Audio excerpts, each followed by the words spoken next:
You didn't start your business to become the busiest person in it. But for most business owners, that's exactly what happens. Hi, I'm Janet Mercredi, and I help Canadian small business owners make sense of their numbers so they can make better decisions about their time, their pay, and their profit. And on this channel, we talk about all the money stuff that most small business owners were never taught. But before we get into this, if you want to actually see how your numbers are structured, I've created a free profit maximizer calculator. It's going to walk you through your revenue, your expenses, and show you whether your business is set up to produce profit or just keep you busy. You'll find it in the description. If your business feels heavy right now, if you feel like you're constantly busy but not actually moving forward, this might not be a sales problem. It might be an identity problem. Most business owners start as technicians. They're good at something. Maybe they're a great stylist, a bookkeeper, a consultant, and that skill is what gets the business off the ground. But here's the problem. What makes you good at the work is not what makes you good at running the business. And if you never shift identities from technician to CEO, you stay stuck doing everything. You're the one solving the problems, answering the questions, keeping everything moving.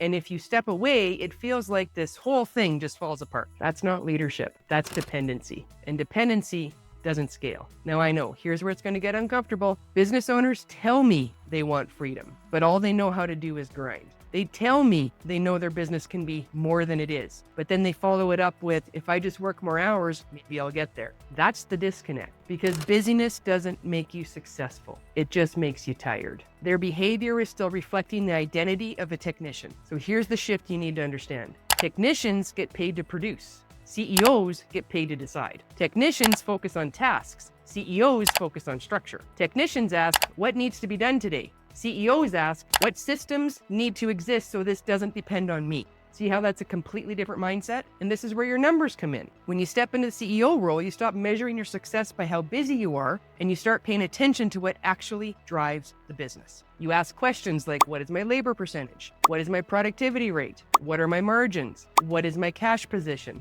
Am I paying myself properly? Is this business functioning without my constant presence? That's how a CEO thinks.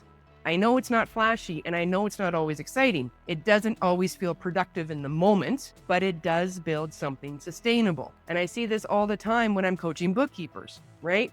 They're incredible at doing the client work. They can reconcile bank accounts all day long and produce reports and tell the client exactly what they're doing. But when it comes to running their own firm, pricing strategically, building systems, managing capacity, hiring intentionally, that's the shift that has to happen. And it's the same for salon owners. I work with them too. You can be an incredible stylist and still feel stuck behind the chair because you haven't stepped into the CEO identity yet. And let me tell you, that shift just doesn't automatically happen. It doesn't happen when you hire your first employee. It doesn't happen just because you've been in the business for X number of years. It happens when you strategically decide, right, that your role is no longer to do everything, but instead is to lead. Because leadership requires structure. Yes, it requires data.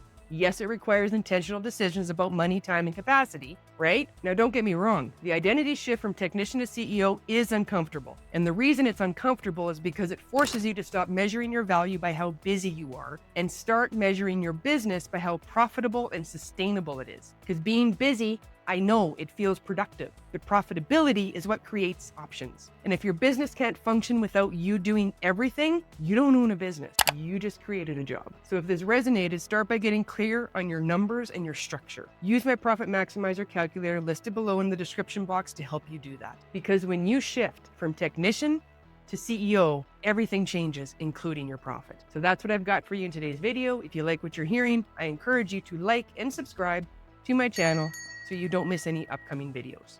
Again, my name is Janet Mercredi, and I'll catch you in the next video.